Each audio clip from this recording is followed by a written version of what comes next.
I'm Dom, the BCBA mom, and welcome back to my channel. This video is for those aspiring BCBAs who may feel stuck right now, and you're wondering, why am I not a BCBA yet? I want to speak to where you are right now. What's taking so long? Why is this so hard? Why am I stuck right here? Well, you're in luck, because that's exactly what we're going to discuss in this video. Today, we're going to discuss the 3 major hurdles to becoming a BCBA. Not only are we going to talk about the hurdles, right, because it needs to be said, but I'm going to give you tips and strategies on how to combat the inevitable barriers that you are going to face. So if you haven't already, please don't forget to hit that subscribe button and leave a comment below if you enjoy this content. All right, let's get started. Donna, why am I not a BCBA yet? Ready? Let's go. Okay, the first major hurdle that you will encounter while becoming a BCBA is the coursework.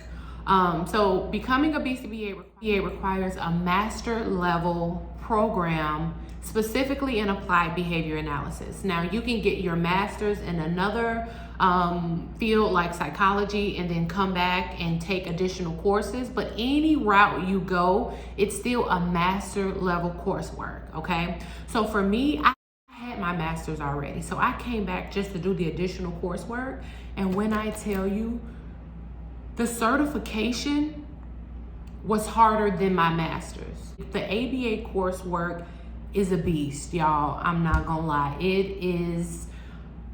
It's not that the work is hard, because in hindsight, I feel like I can go back to graduate school and totally understand what I'm doing and do really well. The issue was there's a lot of work involved. For example, you may have to read 7 chapters and do a discussion post every single evening. The discussion post has to be multiple paragraphs, and then you have a paper due, and then you have your BDS modules due. Like, it's a lot of work. Something you can do in order to combat the issues that you may come in contact with during the coursework is, first of all, you need to find you a study group. That person that intimidates you in class because they have all the answers and you feel like that they are just so advanced in this science, well, guess what? That's your new study buddy. Someone that's going to hold you accountable during this coursework. The second thing you need to do is communicate regularly with your professor. They should know your name. They should know your face. If you're having difficulties with the class or a homework assignment or a question, you can regularly communicate that to them during their office hours. Now, this is not a program that's going to hold your hand. If you're online, a lot of it may be asynchronous. So you do have to have a lot of great time management and an ability to almost teach yourself some of these skills. But communication is key. Even if you're having a good day or a bad day, I would continue to communicate those things with my professor. Don't get lost in the sauce. Make sure they know that you're there because you're paying for that program.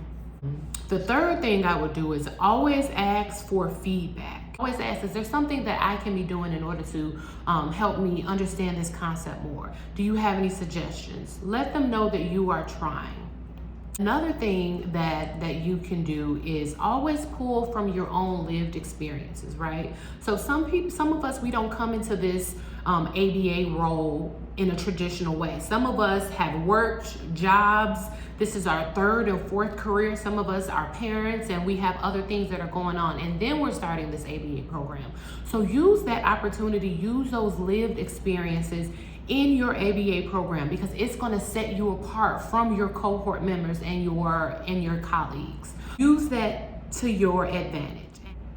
Okay, so the next barrier that you may encounter while on your journey to becoming a BCBA is supervision. If you have not heard of supervision before now, great opportunity to get started with supervision. So everyone in this program has to not only complete the coursework, but we have to get at least 2,000 hours of supervision under a BCBA that monitors and provides feedback on your work, okay? A lot of people get stuck right here because they are not able to get those 2,000 hours, right? 2,000 hours, like when you think about it, oh my gosh, that is a lot of hours. If you were to calculate it, it could take you a minimal of 16 months, but a maximum of 5 years. So start getting supervision hours as soon as possible. You can start acquiring supervision hours from your very first day of class. So you leave class, you should be going to find your supervisor if you haven't already. You can get supervision while you're in class. You can get supervision while you are in RBT and doing other things in the field. My suggestion for finding a supervisor is you want to start looking for a supervisor early. I'm just gonna tell you this, not all BCBAs are willing to provide supervision. Okay, and another issue is some companies are only willing to provide restricted hours and not unrestricted hours. So you want to start as early as you can, identifying that person with integrity, that person that aligns with your value, that BCBA that you look up to, that's in your community or remotely that you want to learn from, and you approach them and say, hey, can you be my supervisor? And you guys get a contract started and you start getting those hours. I also recommend that you try to get multiple supervisors. The BACB recommends that we have different environments and different settings and different leadership roles. Connect with multiple potential supervisors. Another thing you can do if you're having trouble finding a supervisor is go to your university. Sometimes our universities provide a list of practicum sites or a list of potential supervisors that they've worked with in the past. When you do find a supervisor, you want to communicate to them what your goals are.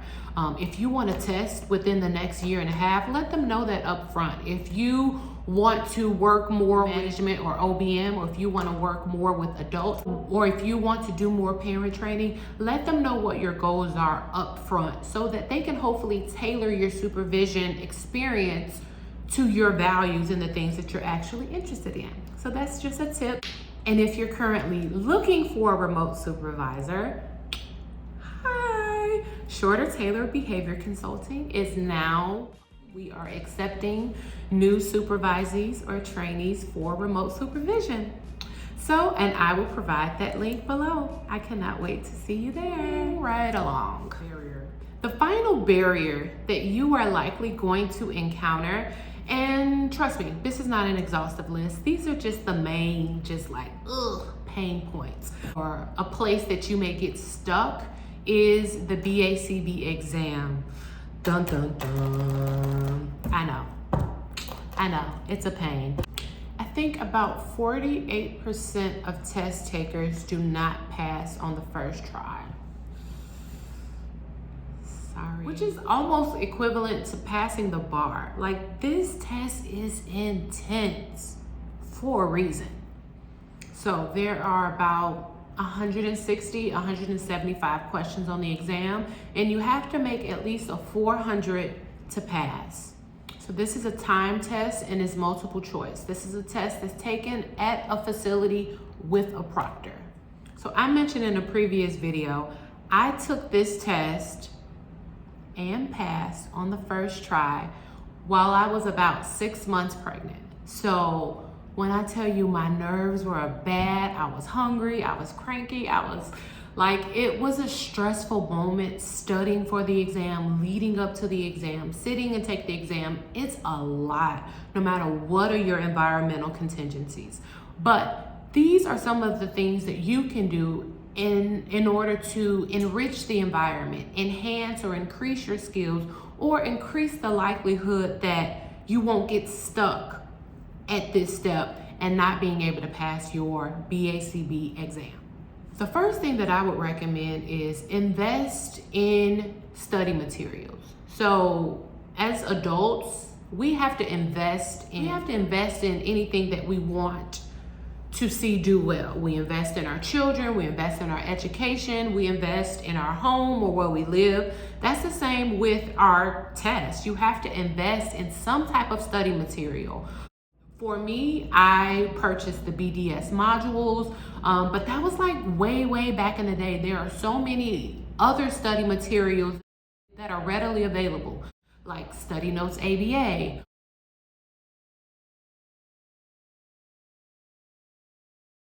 or pass the big exam, or SAF meds, Pearson's quizzes, or you can pay for a tutor, a personal tutor. You should also join a study group. You want community around you so that you can talk through this jargon, talk through scenarios, and just have opportunities to come in contact with these concepts and these principles on a regular, consistent basis. If you want more tips on how I passed my BCBA on the first try, I will link the video below.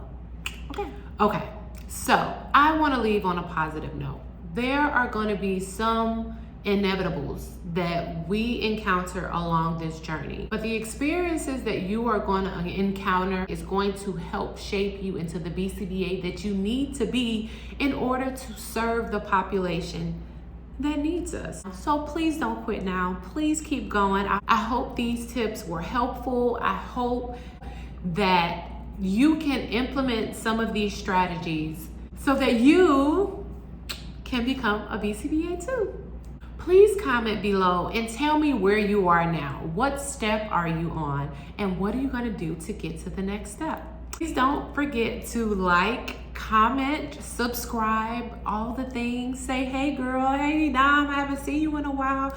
Just comment below, guys. I really enjoy reading your comments, and I'll give you a shout out on the next video. All right, well, that is all for today, and I will see you on the next one. Bye.